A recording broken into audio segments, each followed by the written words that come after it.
안녕하세요, 떡기순입니다. 자, 오늘은 AMD 라이젠 5 7500X3D를 가져왔습니다. 이게 한번 제가 정상적으로 동작하는지 한번 테스트 해보려고 뜯어봤는데 이게 얼마 전에 출시가 됐죠. 가격이 지금 기준으로 한 30만원 중후반대에 구매가 가능한데, 이게 이제 처음에 나오면서 뭔가 이 TDP 65W에서 쓸 수 있는 가성비의 게이밍 CPU라고 이제 평가를 받았고, 특히나 이제 다른 데서 테스트한 거 보면은 다른 뭐 9600X나 뭐 이런 CPU 대비해서 발열이나 전력면에서 조금 이득이 있어서 SFF를 구성하시는 분들에게 있는 그런 CPU가 아닐까라는 이제 얘기들이 많았는데요. 그래서 실제로 SFF를 한번 구성해 보려고 합니다. 특히나 이제 이 7500X3D를 쓰는 환경이 발열이나 전력면에서 좀 극악의 환경을 가정을 하고 테스트를 해보기 위해서 오늘 이렇게 부품들을 준비하였습니다. 네, 먼저 케이스는 존스보의 MV10 모델입니다. 이 모델 같은 경우에는 제가 예전에 AMD에서의 SFF 언더볼팅 가이드를 찍었을 때 사용했던 케이스고요. 기존에 9600X를 사용하고 있었는데 9600X를 제가 개인적인 사정으로 처분을 하게 되면서 지금 현재 비어있는 케이스입니다. 그래서 이 케이스 같은 경우에는 굉장히 작은 사이즈임에도 불구하고 지금 옆면에는 타공이 되어 있는데 이 윗면에는 타공이 절반밖에 되어 있지 않습니다. 그리고 전면은 아예 이렇게 막혀 있는 구조고요. 그러다 보니까 이 같은 크기에 대비해서라도 특히나 열에 더 취약한 면을 가지고 있습니다. 그래서 오늘 테스트를 하기에 굉장히 적당한 환경의 케이스라고 보시면 될 것 같고요. 두 번째로 준비한 것은 메인보드입니다. 메인보드 같은 경우에는 맥선사의 B650ITX를 가져왔고요. 중국의 좀 유명한 메인보드, 가성비 메인보드, ITX 메인보드들이 있어요. 뭐 스노우 드림이라던가 나이트 데빌이라던가, 그 중에서는 그나마 조금 가격도 있고 안정성이 있다라고 평가를 받고 있고, 그리고 이거 같은 경우에는 국내에 정발이 돼서 구할 수도 있는 제품입니다. 이 맥선의 e스포츠 B650 ITX 와이파이 아이스 모델을 준비하였고요. 요즘 가격이 많이 올랐죠. SSD 같은 경우는 제가 기존에 가지고 있던 980 프로 2TB 모델을 사용할 예정입니다. 그리고 램 같은 경우에는 SFF 하시는 분들이 가장 선호하시는 튜닝 램이죠. 팀 그룹사의 T크레이트 모델로 준비를 했습니다. 이거 같은 경우에는 굉장히 낮은 시금치 램에 준하는 정도의 높이를 가지고 있는 램이라서 SFF를 사용하시는 분들이 많이 사용하시는 그런 램이라고 보시면 될 것 같습니다. 그리고 어찌 보면 SFF를 구성하는 데 있어서 가장 중요한 부품 중 하나죠. CPU 쿨러 같은 경우에는 녹투아의 NA-AL9A 모델을 사용할 예정인데, 이거 같은 거 보시면은 37mm의 로우 프로파일, 굉장히 낮은 높이를 가지고 있습니다. 근데 MV10 같은 경우에는 이 들어갈 수 있는 쿨러의 높이가 38mm로 지정이 되어 있어요. 그러다 보니까 이 쿨러가 사용할 수 있는 가장 높은 그리고 성능이 좋은 쿨러라고 보시면 될 것 같고요. 특히나 요거 같은 경우에는 써보신 분들은 아시겠지만 9600X를 제가 썼을 때도 말씀드렸듯이 TDP 65W 기준으로도 발열이 다 감당되지 않을 정도로 굉장히 낮은 TDP 수용량을 갖고 있습니다. 과연 이게 7500X3D의 열에 다 감당 가능한지 확인을 해봐야 될 것 같고요. 아까부터 보였지만 파워 같은 경우에는 메탈 PC사의 650W 이 모듈러 모델을 준비하였습니다. 사실 이네스텍의 모델을 사용하시는 분들이 가장 일반적이고 많을 텐데, 이네스텍 같은 경우에는 모듈형이 아니고 일체형인 경우도 있고, 국내 정발 제품의 경우에는 아직 이 모듈러 제품이 올해 정발 예정이라고는 하는데 정발 전이기 때문에 모듈러에서 사용할 수 있는 걸 가져왔고, 이거 같은 경우는 사실 전격 650W의 의심을 가지시는 분들이 있는데, 오늘 제가 구성한 환경에서는 어차피 650W의 절반도 쓰지 않을 거기 때문에 이걸로 사용해도 큰 문제가 없을 거다라고 생각을 하고 있습니다. 그래픽카드 같은 경우에는 선택지가 없습니다. 기가바이트사의 지포스 RTX 5060 로우 프로파일 모델을 가져왔고요. 50 시리즈에서는 유일하게 이 케이스에 사용할 수 있는 모델입니다. 기가바이트사 같은 경우에는 사실 50 시리즈에서 써멀젤로 바꾸면서 써멀젤이 흘러나오는 이슈가 있고, 그 이슈가 가장 많이 사용되는 환경이 라이저 케이블을 사용한 SFF 환경이라서 사실 많은 분들이 선호하지는 않으세요. 실제로 중고 같은 데서도 기가바이트사의 제품은 빼고 구매하시는 분들도 많은데, 그러다 보니까 쌉니다. 이게 뭐 조텍이나 다른 제조사 대비 한 4만 원 정도 더 싸거든요. 그래서 저는 어쩔 수 없이 기가바이트사의 RTX 5060 LP 모델을 구매했다는 점을 알려드립니다. 자, 그러면은 부품 소개는 여기까지 하고 한번 조립을 하고 나서 조립 결과를 보여드릴게요.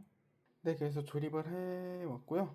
아까 보여드렸던 부품 설명과 하나 다른 거는 파워만 교체를 했습니다. 파워 같은 경우에는 기존 선이 너무 두껍고 잘 꺾이지고 않아가지고 좀 잘 꺾일 수 있는 파워로 교체를 했고요. 측면으로 이 CPU 쿨러를 통해서 흡기를 한 다음에 이 상단과 하단에 있는 녹타 팬을 통해서 배기를 하는 구조로 되어 있는데 공기가 드나드는 과정에 있어서 최대한 걸림돌이 없도록 모든 선들은 이렇게 좀 사이드로 빼준 모습입니다. 이렇게 해야지 이 SFF 환경에서는 발열, 성능을 모두 잡을 수 있기 때문에 이 선 정리가 좀 귀찮더라도 잘 해줘야 되는 부분이고요. 이것도 사실 완벽하게 된 거라고 보기는 힘들지만 그래도 이 정도면은 CPU의 히트파이프에서 나온 열들이 빠져나가는 데는 크게 무리가 없을 걸로 보입니다. 네, 반대쪽도 마찬가지입니다. 이 파워에서 나간 열들을 배기를 통해서 밖으로 빼주도록 해줬고요. 팬은 녹타 팬으로 바꿔줬습니다. 기존 팬이 너무 시끄러워서. 그리고 이 그래픽 카드에서 나온 열들이 바로 이쪽으로 나오게 되면은 이 상단의 팬을 통해서 최대한 나갈 수 있도록 설계를 해서 그래픽 카드의 온도도 유지를 해주는 방향으로 설계를 했습니다. 자, 그러면 이런 극악의 상황에서 7500X3D가 어떤 성능을 발휘하는지 한번 보시죠.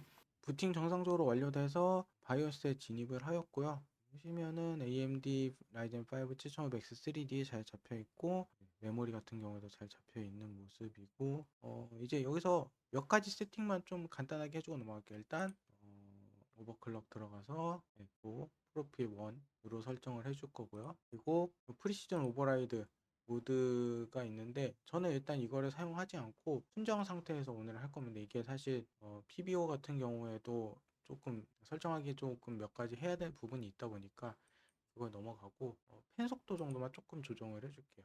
뭐 CPU 펜 같은 경우에는 지금 스탠다드 모드로 되어 있는데 저는 이거를 스탠다드 모드로 하되 요 이제 100%로 도는 시점만 조금 낮춰줄 겁니다. 90도는 너무 좀 높거든요. 그래서 이거를 80도 정도에서만 풀로 돌게 이렇게만 한번 바꿔주고 해줄 거고 시스템 펜 같은 경우에는 사일런트 모드로 해서 진행을 하도록 하겠습니다. 같은 경우 녹타 펜으로 했지만 그래도 소리가 많이 나면 좀 시끄러울 테니까 이렇게 해서 이 정도만 설정을 해주고 넘어가도록 하겠습니다. 시네벤치 10분 돌려봤고요. 점수는 12,000 정도 나오네요. 클럭은 보시니까 최대 4,300까지 터지는데 클럭이 조금씩 내려갔고요. 온도는 88.6도, 최고에서 이게 스로틀 온도가 90도인 걸로 알고 있는데 90도까지 걸리지는 않았습니다. 그래서 이런 아까의 그 극악한 환경에서도 스로틀이 걸리지 않을 정도로 정품 순정 상태에서 사용할 수 있다. 뭐 이거는 언더볼팅 할 줄 아시는 분들이라면은 좀 더 쾌적한 환경에서 한 80도 정도 되는 환경에서 쓰더라도 성능의 하락이 크게 존재하지 않을 것 같다. 오히려 시네벤치나 이런 점수는 좀 더 오를 수도 있을 것 같다라는 게 커브 옵티마이저를 먹이면 제 생각이고요. 사실 뭐 이 CPU로 뭐 작업을 할 생각은 저도 없기 때문에 없고, 그리고 실제로 저는 이거를 나중에 뭐 차박이나 이런 걸 했을 때 게이밍 PC로 사용할 거라서 그냥 바로 게임 성능 한번 테스트 해보도록 하겠습니다. 네, 그래서 게임 테스트 환경은 순정 7500X3D에서 RTX 5060 LP는 램 오버만 해서 사용해 줄 거고요. 대신에 순정 클럭을 유지하는 상태에서 언더볼팅만 조금 해줬고 QHD 기반의 5종 게임에서 테스트를 했고요. 옵션 같은 경우에는 일단은 할 수 있으면 최고 사양으로 하고, 그렇지 않을 경우에 한 단계씩 내려가지고 실상이 어느 정도 가능한지 테스트를 해봤습니다. 저 같은 경우는 이거를 실제 게이밍 PC로 활용을 할 거기 때문에 옵션을 좀 타협하더라도 최대한 QHD를 유지하기 위해서 사용을 했고요. DLSS는 사용 가능 시 활용할 겁니다. 업스케일링은 들어갈 거고, 멀티프레임 제네레이션 같은 경우에는 일단 기본적으로는 3배 정도 활용을 할 예정입니다. 4배가 들어가게 되면 그때부터는 저는 인풋 렉이 체감이 돼서 3배에서 사용을 할 예정이고요. 벤치마크가 있는 게임은 벤치마크를 활용해서 기존 나와 있는 자료들과 비교를 할 수 있도록 하였고, 나머지는 완전 최상급 부하 환경을 할 수 있는 게임이 별로 없어가지고 전체 환경 중에서 그래도 좀 상급 정도에서 프레임이 나올 수 있는 환경에서 테스트를 다만 배틀그라운드 같은 경우에는 특별히 이제 우리가 많이 사용하시는 옵션이죠. FHD의 3울트라 옵션, 안테거라 부르는 안티 얼라이싱, 텍스처 품질, 그리고 거리 정도만 울트라로 하고 테스트를 진행하였습니다. 네, 처음으로는 사이버펑크 2077입니다. 옵션은 울트라로 하였고 마찬가지로 DLSS 적용한 상태에서 멀티프레임 제너레이션 3배 환경에서 진행을 하였고요. 이게 결국 60프레임으로 나오다 보니까 실제로 나오지 않는데 프레임 같은 경우에는 150프레임 정도 나오고 있습니다. 이거 같은 경우는 제가 이제 레이트레이싱을 한번 켜고 테스트를 해봤거든요. 레이트레이싱 켰을 때는 이 왼쪽 위에 있는 애프터버너 상으로는 한 120프레임에서 130프레임 정도로 나오는데 실제 게임에서 저 왼쪽 위에 벤치마크에서 보여주는 프레임 자체는 40에서 50으로 멀티프레임 제네레이션이 적용되지 않는 듯한 모습에 보이더라고요. 그래서 이거는 실제로는 제가 레이트레이싱을 켜고 게임을 진행할 거지만은 보여드리는 거는 울트라로 진행한다는 거 알려드립니다. 네, 두 번째로 포르자 호라이즌 5입니다. 보시면은 이 옵션은 최고 높음에서 하나 내린 매우 높음이고요. 126에서 128, 130프레임 정도의 성능이 나오는 것을 볼 수 있습니다. 이게 초반에는 도시 환경이라서 조금 프레임이 낮고 그 이후로 가면은 프레임이 조금 올라가는 모습을 봅니다. 지금 보시면은 좀 놀라운 게 CPU 같은 경우에는 한 60W 정도 소모를 하고 있고 GPU 같은 경우에도 90W 정도 소모를 하고 있는데 75도 최대 나오고 있죠. 이 정도면은 게임을 좀 장시간 하더라도 크게 무리가 없는 환경이라는 것을 알 수가 있습니다. 네, 세 번째로 로스트아크입니다. 로스트아크 같은 경우에도 최고 옵션에서 하나 내린 옵션으로 진행을 하였고요. 일단 지금 컷신이 조금 부하가 많이 걸리는 컷신을 틀어놓고 있는 상황입니다. 그러니까 낮았을 때는 한 90에서 100프레임 정도 나왔었죠. 그리고 두 번째로 이제 이거는 카오스 던전을 한번 돌고 있는데 요거 같은 경우에도 몬스터가 좀 많이 나올 때는 한 100프레임, 정말 낮을 때는 80프레임 때도 나오고 있지만 일반적으로는 그래도 한 110에서 120프레임 정도 사이를 유지해주고 있는 모습입니다. 이 정도면은 게임을 플레이하는 데 있어서 제 생각으로는 뭐 크게 무리가 없을 것 같다라는 생각입니다. 네, 네 번째로 아이온2입니다. 아이온2에서는 지금 사람이 조금 많은 마을을 보고 있는데요. 프레임이 100프레임 정도 나오고 있죠. 이거 같은 경우는 높은 옵션으로 진행을 하였고요. 사람이 정말 많이 가면 이렇게 약간의 스터트링이 걸리긴 하는데 이제 전투 상황이나 이런 거를 보시면은 그래도 한 130에서 140프레임 정도 나오고 있죠. 이게 떼쟁이나 이런 거 가면은 사실 좀 어려울 거예요. 한 7, 80프레임 정도 나오기 때문에 옵션을 하나, 두 개 정도 내려야 될 것 같은데 뭐 이렇게 싱글 플레이를 즐기는 데 있어서는 크게 무리가 없는 상황을 보이는 것을 알 수 있습니다. 마지막으로 배틀그라운드입니다. 제가 교전 상황을 제가 쓰는 상황에서는 나오지 않아가지고 이제 다른 사람 관전 상황을 좀 가져왔는데요. 프레임 보시면 한 200프레임 정도 나오고 있죠. 사실 배그 같은 경우는 최소 프레임이 좀 중요한데 연막이 많이 터지면 이 정도는 한 170, 180프레임 정도 나오지 않을까라고 생각을 하고 있어요. 그래도 이 정도면은 사실 X3D이기 때문에 배틀그라운드는 정말 쾌적하게 즐길 수 있다라고. 네, 그래서 결론입니다. 게임 실행 시에는 70W 정도의 내외, 70W 내외 정도의 전력 소모를 하고 있는 것을 봐서 굉장히 저전력에서도 사용이 가능하다라고 했고요. 온도 같은 경우는 75도에서 80도를 유지하고 이거 같은 경우는 9600X가 순정으로 못 버티는 환경임을 감안해야 됩니다. 9600X를 같은 환경에서 돌렸을 경우에 1, 2분 안에 95도가 찍히는 환경이거든요. 근데 그 상황에서 시네벤치를 돌려도 최대 온도에 도달하지 않는 상황이고 게임 같은 거 돌렸을 때는 뭐 발열이나 이런 거에 스로틀링을 걱정할 정도가 아니라는 거를 생각을 해야 될 것 같습니다. 굉장히 발열은 적게 난다라고 볼 수 있겠죠. 그리고 작업은 당연히 기대할 수 없습니다. 7500 X3D 뭐 최대 클렉 터져봤자 4400인데 그것도 잘 터지는 경우가 거의 없. 7500F보다도 작업 성능이 약간 낮다라고 보여지기 때문에 작업을 만약에 하나라도 하시는 분이 있다면은 조금 추천하기 어렵지만 온리 게이밍에서는 확실히 X3D의 성능을 잘 활용해 준다라고 보겠습니다. 오리터 환경에서 언더볼팅이 필요 없이 순정 사용이 가능한 CPU가 진짜 얼마 만에 나온 건지 모르겠어요.